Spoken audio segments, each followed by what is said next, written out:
mura lang talaga sa amin. Diba dito sa Manila, accordingly, sa mga naririnig ko, ang mahal daw ng isda dito, diba? So sa amin, nagsasawa kami sa isda. Magkano ang kilo ng isda doon? Hindi po siya by kilo. By piece. Kahit by piece. Parang Bundle. Tumpok-tumpok. tumpok-tumpok yung So yung pagbenta isang doon. isang tumpok, May 25, may 30 pesos. yung isang tumpok mga how many kilos? Depende po kung anong klaseng isda. Depende po example. kung maliliit, yung galunggong. Kaya kung mga healthy Mas mura yun, 20 pesos lang yun. Mga Tapos katumbas mga ng- isang kilo, sobra na yung isang kilo. Tapos yung mga dilis, yung mga malalaking lapu-lapu, mga 60 pesos to 45 pesos yung malaki. Dito po, mahal po gala. 70 pesos per kilo. Or ang more. alin? More yan. Depende sa... Di ba by kilo dito? Tilapia yata. 70 pesos. 70 pesos. Lapu-lapu around Meat?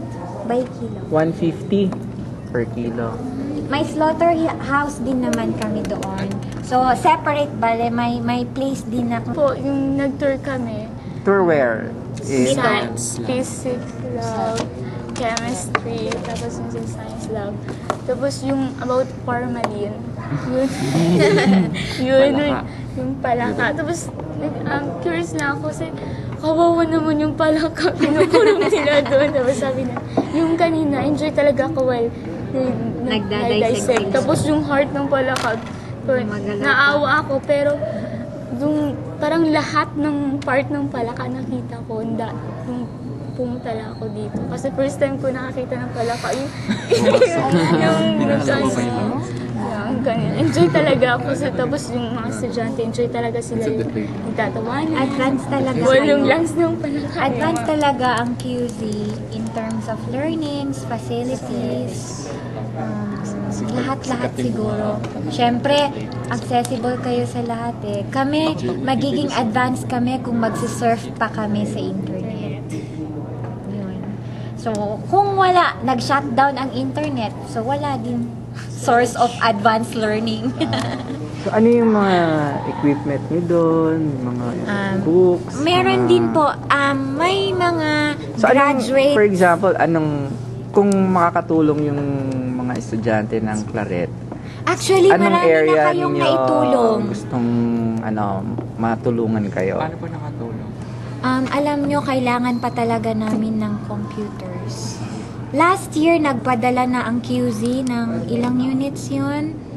Pero kulang pa din. Kasi sa college pa lang, Sure, mga head. ilan na sila? Marami talaga yung college students. Yung capacity po ng computer namin is 3:1, 4:1. Wherein kayo dito, 1:1. So, yan. So, dapat doon i-group mo pa. So, nahihirapan yung teacher. So, hindi naman magiging effective yung learning kung ganyan, di ba? Kung groupings. Kasi, iba talaga pag 1:1. Tapos yung library niyo po. In terms of books naman, ano yung sa Basilan, ano yung mga libro ninyo doon? Sa tingin mo, anong may tutulong in terms of reading materials? Yung sa library po namin, medyo... Luma na ang mga books. Tapos, So, dapat latest kahit edition. may elementary, high school, tsaka college, Shared isa pa rin. library lang. As in, one room lang talaga. While dito sa QZ, iba-iba yung ano. Bayan. Sabi ni ma'am, sino po yung ma'am? Basta, Iba-iba yung ano. may elementary, Shared lang kasi Daniel, sa ano naman, sa lab. sa laboratory. Sa lab po, nasa Love daw, love. Hindi love, lab. laboratory. Ano po, kulang-kulang po kami doon. Tapos nung nag-tour po kami dito po, kompleto po talaga. Tsaka isang lab lang, dalawang Physics, lab separate. jobs namin doon, dalawa lang. Tapos shared Lahat lang na. high school and college pa.